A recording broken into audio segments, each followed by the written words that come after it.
everybody. I'm Virginia Barnes of Barnes Violins. And I'm Tim Barnes of Barnes Violins. And today we're going to be talking about hanging in there with your instrument because colleges and universities really value the fact that you play, not just when you're little, but all the way through your senior year. We'd also like to thank our new subscribers. We're past 100 subscribers now. And if you're new, please subscribe. It's very encouraging for us. We'll get into our topic. We get the comment sometimes of, oh, my child is not able to do strings at school anymore, so we're going to turn in the instrument. Or my child doesn't have time for youth orchestra anymore, so we're going to turn into the instrument. Maybe make the expectations smaller and just keep on playing all the way through senior year, because I think what people forget is that then you have the applications and they get lots and lots of applications. And even if you choose to not do your string instrument during college, they like to see that you did it to one capacity or another over the course of years, all the way to senior year in some capacity. They know you're going to be a better student, you're going to do better at their school. And so you may have the exact same GPA or the exact same SAT as somebody else who doesn't play a stringed instrument. And even if you don't play in their orchestra, they'll see that. Probably you'll naturally maybe write about music in your essays. They will see all of that and they will know you're the better student, and they will take you over the other person who doesn't play string instrument. We know professors who basically that's what they say at very competitive schools, and we've had the experience with our younger son as well. I really think Mrs. Barnes has covered about all the bases that I would have to talk about. It's always advantageous when it's time for college that if you have, being a string player or a musician of any sort, of course, but we of course lean towards bowed string instruments, it's going to be advantageous in terms of just financial aid, scholarship, all those practical considerations. Colleges care very much about that. They tend to give more financial aid for that than they do sports, just generally speaking.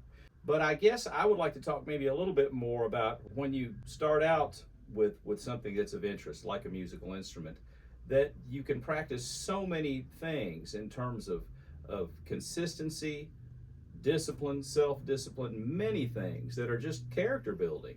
And so anything of value, which this is, that you do consistently over time, starts to inherently have value for the person doing it. When you're consistent with practicing an instrument, you reap rewards that I can't really even put into words. But I can tell you from my own experience, that's certainly the case. Another point that I think is very important is when you practice an instrument consistently, you're showing in your character self-discipline. And I think that in and unto itself is going to be something that's going to be very attractive to colleges. They can see that you have a stick-to-it perspective and mentality with things. And I think it's going to, in my opinion, going to make you even more attractive to the college. So I was going to give some advice that I used to give to all my students that I had. I taught for 30 years. One of my hats, if you want to watch another video.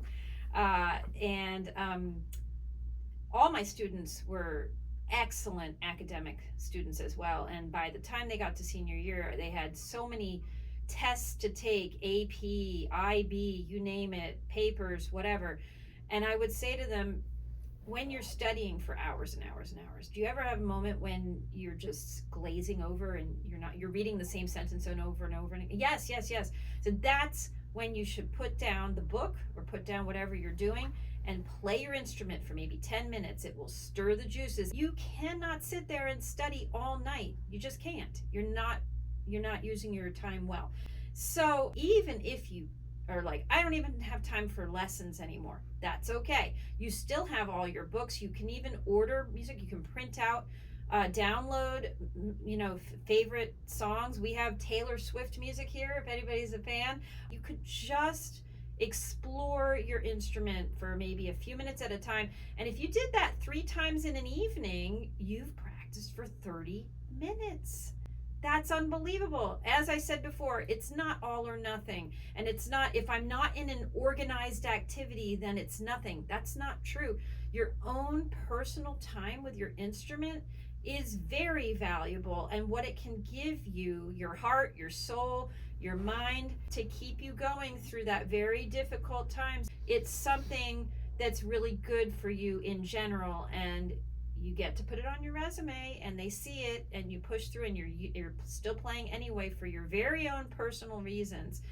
And so that's why we are putting this out there for you to hang in there, change the goal, make it smaller than what it was before. And just because it's not an organized activity anymore doesn't mean that it doesn't have value.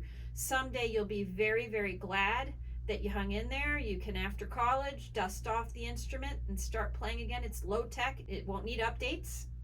Maybe you need a rehair or new strings, but that's about it. It will work, and you will remember everything.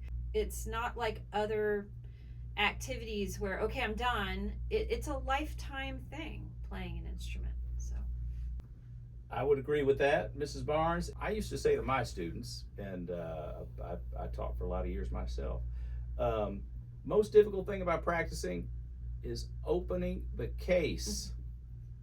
That seems so mundane and like kind of an eye roll perspective and all of that, but I'll tell you what, there's something about that. When it's time to practice and you start walking towards the case, all of a sudden things come up on the phone, I've got notifications, or somebody just texted me, all of a sudden we get distracted. So one of the most difficult things I found for my students was to get them to go over that case, undo the case, open it up, get that instrument out. Once it's in your hands, the likelihood that you're going to practice is much higher. And so I just wanted to add that in. When in doubt, or I'm wrestling with whether to practice or not practice and all that stuff, if you can just give yourself one directive, which is open the case. It helps immensely to then get some practicing done. As Mrs. Barnes says, we get this all or nothing perspective, and it doesn't need to be that at all. Even if you do 10 minutes of a little just getting reacquainted with your instrument, maybe you do a couple of scales, maybe you play a little bit of your piece that you're working on or whatnot. But what happens is, if you do that even pretty consistently, you're gonna get better. So the thing is like, we're in such a results-oriented culture. absolutely. When we take on a long-term project like this, which is, it takes years to learn, we can't really assess our progress. And we feel like a lot of the time we're stalled. We're just not getting better at this, and it's frustrating. And essentially what we've hit is a plateau. And I'm here to tell you, plateaus are not only normal, they're to be expected. And a lot of the time you're making your most progress when you're on a plateau. And you can't tell that anything's getting better. So at that point, the discipline of the consistency, if you can just get yourself in there consistently to practice optimally every day, but say you can even do every other day or 3 days a week, it's still gonna pay off. Mm-hmm. Sometimes I'll get a call and they'll just be like, so-and-so child just doesn't have time anymore because of all these other things. Well, we're talking about the 10 minutes here and 10 minutes there, and that adds up to 30 minutes. Wow. I would suspect your child is texting more than 30 minutes a day, or on YouTube more than 30 minutes a day. The music is so important.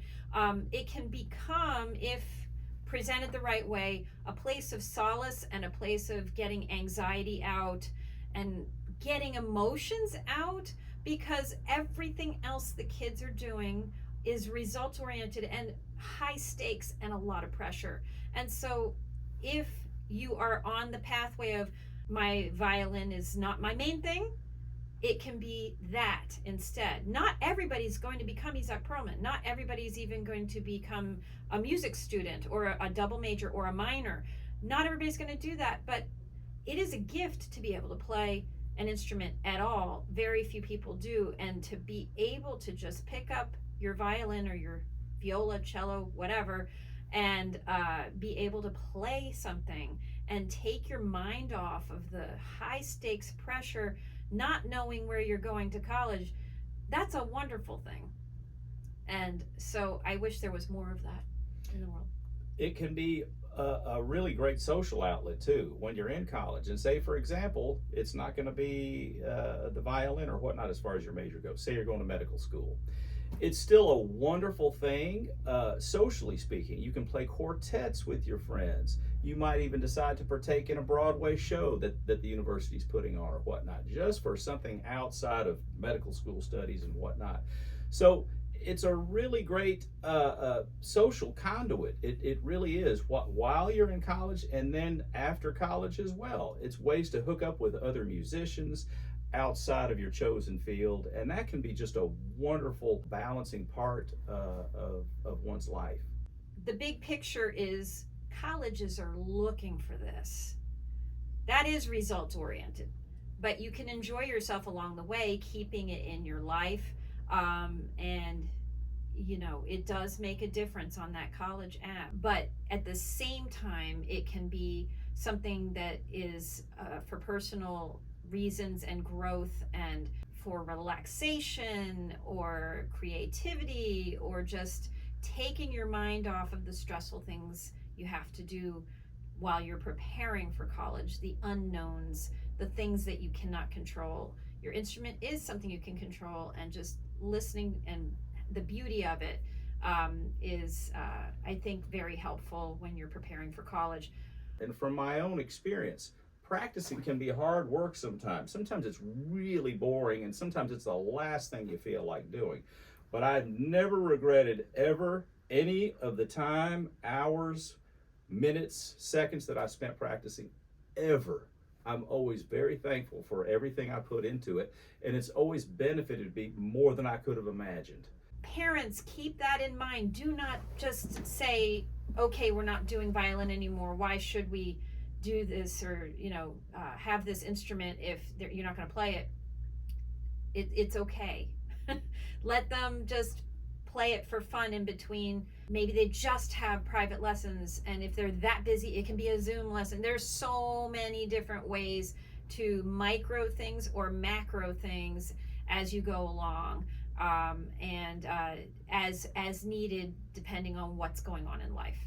I wanted to add in a little bit to that as well. The idea of your personal happy place and whatnot, I think, is a huge component, because then it's less about the results and all of that, which we care about, and that's a lot of what this video is about. But ultimately, again, it's something that people can find within themselves, and it becomes really much more of a safe, happy place to go when you're with your instrument.